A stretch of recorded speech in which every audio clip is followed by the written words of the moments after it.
کیا ہو اگر آپ اپنے شہر سے دور یونیورسٹی میں جائیں جہاں آپ کو ایک ایسے ہاسٹل کا روم الاٹ کیا جائے جہاں کوئی نہ رہتا ہو، جہاں آپ وہ سب ایکسپیرینس کرو جس پر کوئی یقین نہ کر سکے۔ ایسا ہی کچھ ہوتا ہے گلابو رانی شارٹ فلم کی کہانی میں، جس کو ڈائریکٹ کیا ہے عثمان مختار نے۔ آپ میں سے بہت سے لوگ اس فلم کو دیکھ چکے ہوں گے۔ جنہوں نے اب تک اس فلم کو نہیں دیکھا ان کو میں سجیسٹ کروں گی کہ میری ویڈیو دیکھنے سے پہلے اس فلم کو ضرور جا کے دیکھ لیں، جس کا لنک آپ کو ڈسکرپشن اور پینڈ کامنٹ میں مل جائے گا۔ آپ میں سے بہت سے لوگوں کو اس فلم کی اینڈنگ کنفیوزنگ لگ سکتی ہے، تو آج کی اس ویڈیو میں ہم اس فلم کی کہانی کو دیکھتے ہوئے اس کی اینڈنگ کو ڈسکس کریں گے۔ یہاں پر اس کی اینڈنگ کو ایکسپلین کرنے کے لیے میں اپنی کچھ تھیوریز دوں گی، جس کو دیکھنے کے لیے ویڈیو کو اینڈ تک ضرور دیکھیں۔ Now let's begin the video۔ Film کے سٹارٹنگ سین میں ہم دیکھتے ہیں کہ رات کا وقت تھا اور ایک لڑکا اپنے روم میں اکیلا بیٹھا نوٹ بک پر کچھ لکھ رہا تھا۔ بیک گراؤنڈ میں گرامو فون پر ایک گانا بج رہا تھا۔ اس کے سیل پر ایک ان نون نمبر سے کال آتی ہے۔ جب وہ اسے پک کرتا ہے تو دوسری طرف ایک عجیب سی وائس سنائی دیتی ہے، جس کے بعد فون کٹ ہو جاتا ہے، جس کے بعد گرامو فون پر بجتا ہوا گانا اٹکنے لگتا ہے، جسے وہ لڑکا ٹھیک کرتا ہے اور دوبارہ اپنی چیئر پر جا کر بیٹھ جاتا ہے۔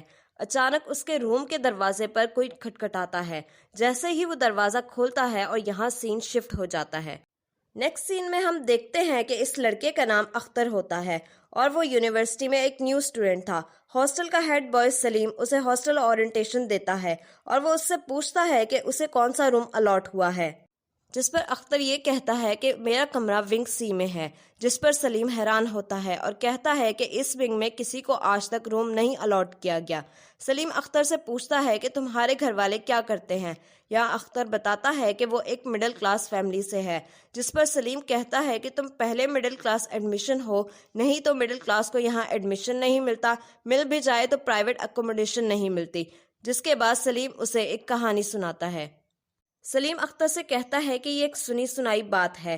ونگ سی کئی سال پہلے ایک طوائف کی حویلی ہوا کرتا تھا، جسے گانا گانے کا بہت شوق تھا، مگر اس کا ایک عاشق تھا جو یہ نہیں چاہتا تھا کہ وہ کسی اور کے سامنے گائے، لیکن اپنے پیشے کی وجہ سے اس نے گانا گانا نہیں چھوڑا، جس پر ایک دن اس کے عاشق نے بے دردی سے اس کا گلا گھونٹ کر اسے مار دیا۔ ہر سال کوئی نہ کوئی یہ ضرور کہتا ہے کہ اس طوائف کی بے سری اور بھیانک آواز اس ونگ سے سنائی دیتی ہے، جس پر اختر زور زور سے ہنسنے لگتا ہے اور کہتا ہے کہ میں بھی اس کی بے سری آواز سننا چاہوں گا، جس پر سلیم اسے کہتا ہے کہ تم سمجھدار لگتے ہو۔ اس کے بعد سلیم اسے 3 لڑکوں کی طرف اشارہ کرتے ہوئے وارن کرتا ہے کہ ان تینوں سے دور رہنا۔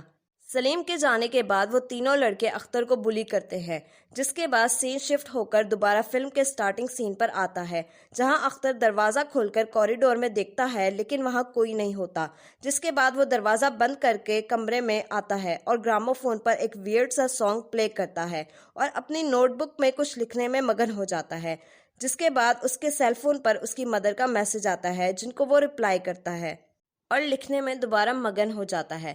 بیک گراؤنڈ میں ایز این ویور ہم دیوار پر ایک سائے کو گزرتا ہوا دیکھتے ہیں، جس پر دیوار پر لگی پینٹنگ ہلنے لگتی ہے اور سین شفٹ ہو جاتا ہے۔ ہم دیکھتے ہیں کہ وہ 3 لڑکے اختر کو کمرے میں لے جا کر بری طرح سے بلی کرتے ہیں اور اس کی ریگنگ کرتے ہیں۔ وہ اسے گلابو رانی کے نام سے بلاتے ہیں اور اس سے اس کا والیٹ چھین لیتے ہیں۔ وہ اس سے اور بھی پیسے مانگتے ہیں اور اسے اس کی پاکٹس خالی کرنے کو کہتے ہیں۔ جب وہ ایسا کرتا ہے تو اس کی پاکٹ سے ونگ سی کی چابی گرتی ہے، جس پر وہ حیران ہوتے ہیں۔ تبھی ان میں سے ایک لڑکا اختر کو بتاتا ہے کہ ونگ سی کا وہ کمرہ اس یونیورسٹی کا سب سے پہلا کلاس روم تھا اور وہ بتاتا ہے کہ یہ یونیورسٹی 150 سال پرانی ہے۔ دوسرا لڑکا بتاتا ہے کہ کافی سال پہلے یہاں پر ایک کھڑوس پرنسپل ہوا کرتی تھی۔ ایک دن اس نے غصے میں 3 اسٹوڈنٹس کو ایکسپیل کر دیا۔ ان لڑکوں کو اس پر غصہ آ گیا اور وہ اس پرنسپل کے آفس ڈنڈے لے کر پہنچ گئے، مار مار کر اس کی لاش کو لٹکا دیا اور آگ لگا دی۔ اس کی لاش ساری رات وہاں لٹکتی رہی اور صبح ہونے پر وہ غائب تھی اور کبھی نہ ملی۔ بہت کوشش کی کہ ونگ سی کی بلڈنگ کو گرا کر کوئی اور بلڈنگ بنا دی جائے، لیکن ہر بار کوئی نہ کوئی رکاوٹ آ جاتی۔ آج بھی اس پرنسپل کی روح ان 3 لڑکوں کی تلاش میں گھومتی رہتی ہے۔ یہ سب باتیں سن کر اختر کہتا ہے کہ یہ بچگانہ باتیں ہیں، جس چیز کو دیکھا ہی نہیں اس سے ڈر کیسا۔ اتنے سال کی تعلیم کا کوئی فائدہ نہیں اگر یہی جاہلانہ سوچ رکھنی ہے۔ جس کے بعد وہ اختر کو جانے دیتے ہیں۔ اختر باہر بیٹھ کر بے حد روتا ہے اور خود کو تھپڑ مارتا ہے۔ روتے ہوئے اچانک اس کی نظر پڑتی ہے اور وہ دیکھتا ہے کہ ایک کتا اور اس کے ہی جیسا دکھنے والا شخص ونگ میں ایک دوسرے کے اپوزٹ ڈائریکشن میں دیکھ رہے ہیں، اور اس کے پاس ایک ریون برڈ بھی آتا ہے۔ وہ اسے دیکھنے لگتا ہے تو وہ شخص اور وہ کتا وہاں سے غائب ہو جاتے ہیں۔ وہ انہیں ڈھونڈنے کے لیے ونگ سی میں گھومنے لگتا ہے۔ اسے ایک کمرے سے آواز آتی ہے، جس پر وہ اس کمرے کے اندر جا کر دیکھتا ہے کہ کوئی شخص اپنی کمر کے بل ہاتھوں اور پیروں پر چلتا ہوا کمرے کے اندھیرے کونے میں چھپ رہا ہے۔ اختر اس کی طرف بڑھتا ہے اور سین شفٹ ہو جاتا ہے۔ اب ہم مووی کے سٹارٹنگ والے سین پر آتے ہیں، جہاں اختر اپنا کام کر رہا تھا۔ اسے اچانک اپنے سیل فون کی رنگ ٹون سنائی دیتی ہے۔ جب وہ دیکھتا ہے تو سیل فون اسے کہیں نہیں ملتا، اور ایک دفعہ پھر اس کے کمرے پر کسی کے ناک کرنے کی آواز سنائی دیتی ہے۔ وہ باہر چیک کرتا ہے۔ ہم ویورز کوریڈور کے اینڈ پر کسی کو کھڑا ہوا دیکھتے ہیں، جو کہ وہاں سے چلا جاتا ہے۔ اختر کو لگتا ہے کہ کوئی اسے ڈرانے کی کوشش کر رہا ہے، اسی لیے وہ اس کا پیچھا کرتا ہے۔ اسے کنٹینیوسلی اپنے سیل فون کی رنگ ٹون سنائی دے رہی تھی، اور وہ اس کا پیچھا کرتے ہوئے ایک کمرے کے باہر پہنچتا ہے۔ جہاں سے اسے رنگ ٹون کی آواز سنائی دے رہی تھی، اس کمرے کے دروازے پر ایک تالا تھا، جسے اختر پتھر سے توڑ کر اس کمرے میں آتا ہے اور دیکھتا ہے کہ اس کا سیل ایک چیئر پر پڑا ہے، جس پر ان نون نمبر سے کال آ رہی تھی۔ کال پک کرنے پر اسے دوسری طرف سے اس کے گرامو فون پر بجتا ہوا گانا سنائی دیتا ہے، جس کے بعد اختر اپنے روم کی طرف بھاگتا ہے۔ روم میں پہنچنے پر وہ یہ دیکھتا ہے کہ کسی نے اس کے روم کی چیزیں الٹ پلٹ کر دی تھی، جسے وہ دوبارہ ٹھیک کرتا ہے۔ یہاں اسے ایسا لگتا ہے کہ شاید کوئی جان بوجھ کر اسے ڈرانے کی کوشش کر رہا ہے۔ اب اختر بیڈ پر لیٹ کر سیل فون کی گیلری اوپن کرتا ہے تو اسے وہاں اس کی کچھ پکچرز ملتی ہیں۔ جب وہ کلاس روم کا تالا توڑ کر سیل فون لینے آتا ہے، لیکن اس ٹائم کلاس روم میں تو کوئی تھا ہی نہیں۔ پھر یہ پکچرز کس نے کلک کی؟ تبھی اس کے کمرے کا لیمپ فلکر کرنے لگتا ہے اور گرامو فون پر گانا خود بخود بجنے لگتا ہے، اور اس کے دروازے کو کوئی بہت زور سے کھٹکھٹانے لگتا ہے۔ دروازے کے دوسری طرف اختر کو اس کی ماں کی آواز سنائی دیتی ہے، اور ان 3 لڑکوں کی ملی جلی آواز سنائی دیتی ہے، جو سب اس سے کہتے ہیں کہ دروازہ کیوں بند ہے، دروازہ کھولو۔ اچانک سے وہ وائسز ڈیمونک وائس میں چینج ہو جاتی ہیں، اور ایک دھڑک کی آواز سے دروازہ کھل جاتا ہے۔ گھنگرو کی آواز سنائی دیتی ہے، اور ایک بوڑھی عورت جس کے آدھے سر کے بال جلے ہوئے تھے دروازے پر کھڑی تھی۔ ہم سمجھ پاتے ہیں کہ یہ اسی پرنسپل کا بھوت ہے۔ وہ اپنی باڈی کو بہت ہی ویئرڈ طریقے سے موڑتے ہوئے اختر کے پاس آتی ہے، اور اس سے اسی کی کہی ہوئی بات کہتی ہے کہ جسے دیکھا ہی نہیں اس سے ڈر کیسا، اور پوچھتی ہے کہ کبھی چڑیل نہیں دیکھی تھی، اب مجھے دیکھ کیسا لگ رہا ہے۔ اور یہاں یہ بھیانک سین شفٹ ہو کر اختر پر آتا ہے، جو کہ اپنے روم میں بیڈ پر بالکل سٹل بیٹھا تھا، اور اس کے آس پاس مکھیاں بھن بھنا رہی تھی۔ اسے دیکھ کر ہم ویور سمجھ پاتے ہیں کہ اختر کسی سپر نیچرل چیز یا پھر کسی گھوسٹ سے پوزیسڈ ہے۔ تبھی وہاں وہی 3 لڑکے آتے ہیں جو اختر کو بلی کر رہے تھے۔ وہ اختر کو کینٹین سے لسی لانے کا کہتے ہیں، لیکن اختر کوئی رسپانس نہیں کرتا۔ یہ دیکھ کر ان میں سے ایک لڑکا اختر کو کالر سے پکڑ کر بیڈ سے اٹھا لیتا ہے۔ تبھی دوسرے لڑکے کے سیل پر کسی کا کال آتا ہے۔ جب وہ اس کال کو پک کرتا ہے تو دوسری طرف سے اختر بات کر رہا تھا۔ وہ ان سے کہتا ہے کہ آپ نے مجھے واش روم میں بند کر دیا، میں پرنسپل سے آپ کی شکایت کروں گا۔ جس پر وہ یہ لڑکا حیران ہوتا ہے اور کہتا ہے کہ ایسا کیسے ہو سکتا ہے، تم اختر کیسے ہو سکتے ہو، جبکہ اختر تو ہمارے سامنے ہے۔ تبھی جس اختر کو انہوں نے کالر سے پکڑا تھا وہ فیمیل وائس میں ہنسنے لگتا ہے، تو وہ لڑکا ڈر کر اسے بیڈ پر پھینک دیتا ہے۔ یہاں اختر وہی سانگ گانے لگتا ہے جو گرامو فون پر پلے ہو رہا تھا، اور عجیب طریقے سے لپسٹک لگاتا ہے، اور اپنے سامنے کھڑے لڑکے سے اس کے ماضی کے بارے میں کہتا ہے کہ وہ اپنے ٹیوشن ٹیچر کو مٹھو بھائی کہہ کر پکارتا تھا، جس نے اسے فزیکلی ابیوز کیا تھا، کیا یہ بات وہ سب کو بتا دے؟ یہ کہہ کر وہ ہنسنے لگتا ہے، اور اختر یہاں ان سے پوچھتا ہے کیوں نہیں لگ رہی کیا میں گلابو رانی، اور یہ کہہ کے وہ گنگناتے ہوئے بیڈ پر لیٹ جاتا ہے۔ یہاں پر سین شفٹ ہو کر اس سین پر آتا ہے جہاں اختر نے ایک انسان کو کمر کے بل چلتے ہوئے اندھیرے میں چھپتے ہوئے دیکھا تھا۔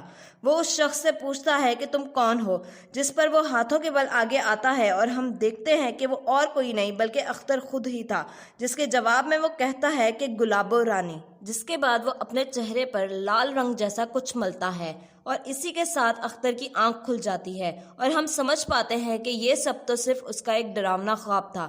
لیکن جیسے ہی وہ کروٹ بدلتا ہے تو وہ ڈرنے لگتا ہے اور اپنے منہ پر ہاتھ رکھ کر اپنی چیخ کو دبانے کی کوشش کرتا ہے، کیونکہ اس کے سامنے اسی بوڑھی پرنسپل کا بھوت بیٹھا ہوا تھا جو کہ ٹھیک اسی کی آنکھوں میں دیکھ رہا تھا. اور یہاں پر مووی اینڈ ہو جاتی ہے. آئی نو اب آپ لوگوں کے مائنڈ میں اس کی اینڈنگ کو لے کر بہت سارے کوسچن ہوں گے. آخر اس فلم میں ہوا کیا ہے اور اینڈ پر اختر کے ساتھ کیا ہوا؟ اس مووی کی اینڈنگ کو ایکسپلین کرنے کے لیے میں اپنی کچھ پرسنل تھیوریز دوں گی.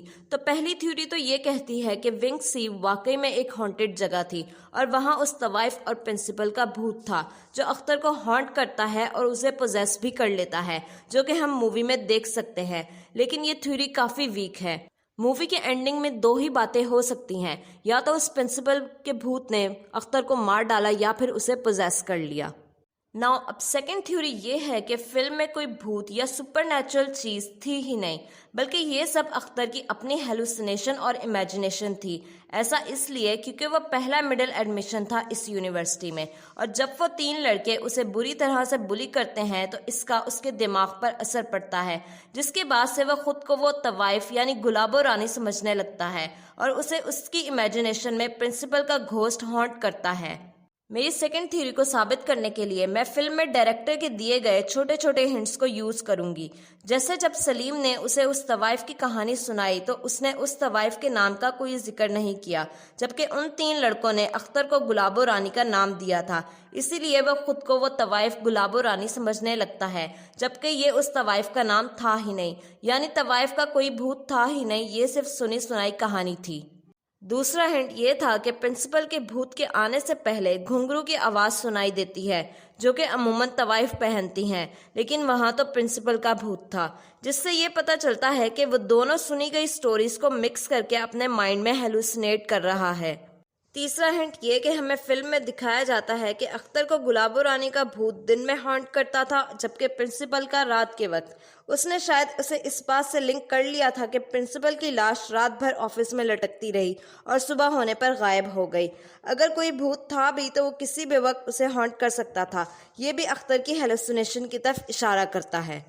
فلم میں ایک اور ہنٹ یہ بھی دیا گیا ہے کہ جب گلابو رانی نے اختر کو پوزیس کیا تو اس نے اس لڑکے سے ماضی میں ہوئے اس کے ساتھ فزیکل ابیوز کے بارے میں بات کی، جو کہ ہو سکتا ہے کہ اصل میں اختر کے ساتھ ہی بچپن میں کسی طرح کا فزیکل ابیوز ہوا ہو، کیونکہ دروازہ کھلنے سے پہلے اختر کو اپنی ماں کی آواز بھی سنائی دیتی ہے جو یہ کہتی ہے کہ دروازہ کھولو بیٹا، کیا ہوا ہے. شاید اختر اپنے بچپن کے ٹراما کو بھول گیا تھا، لیکن جب ان 3 لڑکوں نے اسے بلی کیا تو وہ پھر سے ٹراماٹائزڈ ہو گیا اور سب باتوں کو امیجن کرنے لگا اور ہیلوسینیٹ کرنے لگا. Last but not least, film کا اینڈنگ سین جہاں اختر ڈر کر ہاتھ اپنے منہ پر رکھ کر اپنی چیخ دبانے کی کوشش کرتا ہے. یہ سین یہ شو کرتا ہے کہ کیسے اختر نے اپنا ٹراما اپنے اندر دبانے اور چھپانے کی کوشش کی، جس نے اس کی مینٹل ہیلتھ کو اس قدر افیکٹ کیا کہ وہ چیزوں کو ہیلوسینیٹ کرنے لگا. فلم میں دکھایا گیا گلابو رانی کا بھوت اختر کے بچپن کے ٹراما کو شو کرتا ہے، جبکہ پرنسپل کا بھوت اس کی یونیورسٹی میں ہوئی ریگنگ کے ٹراما کو شو کرتا ہے. فلم کا اینڈنگ سین یہ شو کرتا ہے کہ شاید یہ ٹراما اسے ہمیشہ ہانٹ کرتا رہے گا اور وہ اسے ہمیشہ ہی اپنے اندر دبانے کی ناکام کوشش کرتا رہے گا. اوور آل فلم کی ڈائریکشن، سٹوری اور ایکٹنگ بہت ہی زبردست ہے، جو کہ اس فلم کو اب تک کی پاکستانی ہارر فلم میں سے بیسٹ فلم بناتی ہے. میں پرسنلی دوسری تھیوری پہ بلیو کرتی ہوں. آپ کی اس بارے میں کیا رائے ہے؟ کامنٹ سیکشن میں ضرور بتائیں. ایکسپلینیشن اچھی لگی ہو تو ویڈیو کو لائک کریں. ایسی ہی اور ویڈیوز دیکھنے کے لیے ہمارے چینل کو سبسکرائب کریں.